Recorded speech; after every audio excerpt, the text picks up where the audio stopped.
Mesdames et messieurs les députés, chers collègues, monsieur le vice-président et co-rapporteur Philippe Houillon, nous recevons pour cette 6e table ronde les représentants des cabinets de conseil en politique de vote, que je veux remercier de leur présence.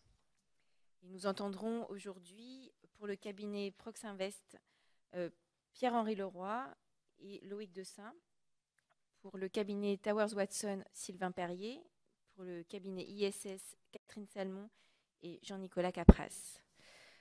Je dois ajouter que nous avions également convié aujourd'hui les agences de notation qui n'ont pas souhaité donner suite à notre demande, ce que je ne peux que regretter.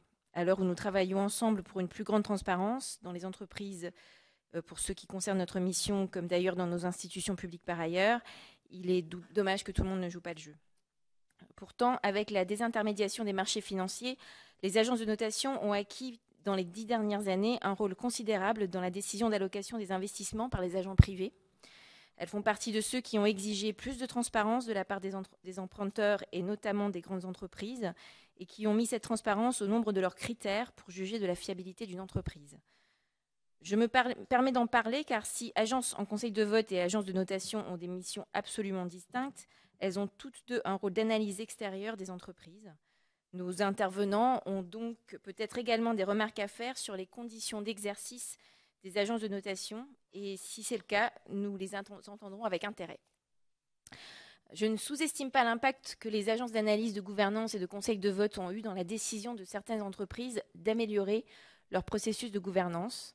Les dirigeants que nous avons entendus ici nous ont tous indiqué l'importance de la soft law et de l'autorégulation liée à l'exigence de garder une image positive vis-à-vis à la fois de l'opinion publique, de leurs actionnaires et des acteurs institutionnels dans leur volonté de mettre en place des codes de gouvernance d'un haut niveau d'exigence. Ce qui est également intéressant, c'est que les agences qui émettent des avis, soit sur la solidité financière des entreprises, soit sur leurs projets de résolution, ne revendiquent pas seulement la transparence pour pouvoir elles-mêmes faire leur travail, c'est-à-dire fournir des observations objectives. Non, ces agences ont aussi élevé la transparence comme critère déterminant de la santé et de la fiabilité d'une entreprise.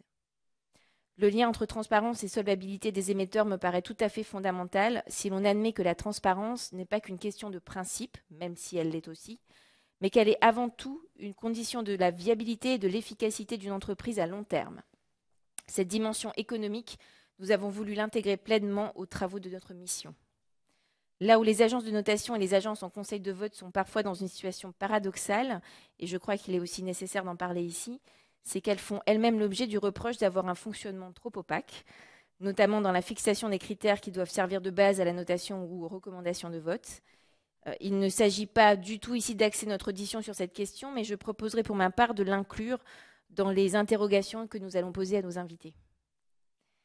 Avant de laisser la parole à chacun de nos intervenants pour un exposé liminaire d'une dizaine de minutes, à l'issue duquel mes collègues et moi-même auront sans doute quelques questions à vous poser, je souhaite ainsi proposer 3 questions indicatives. Comment les agences en conseil de vote peuvent-elles concrètement participer à l'amélioration de la gouvernance des grandes entreprises? Quels outils ont-elles à leur disposition? Et le cas échéant, desquels aimeraient-elles disposer? Première grande question.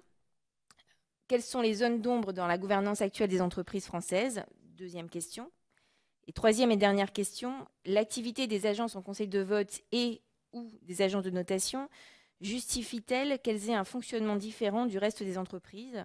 L'opacité est-elle dans certains cas nécessaire? Sinon, quelles mesures mettez-vous en œuvre pour améliorer la transparence dans vos critères de décision? Je rappelle que conformément au courrier que nous vous avons adressé, cette table ronde est ouverte à la presse et fait l'objet d'une retransmission en direct sur le canal interne et le site internet de l'Assemblée nationale. Et les enregistrements resteront ensuite accessibles à la demande pendant quelques mois. Voilà. Donc je passe la parole à Pierre-Henri Leroy.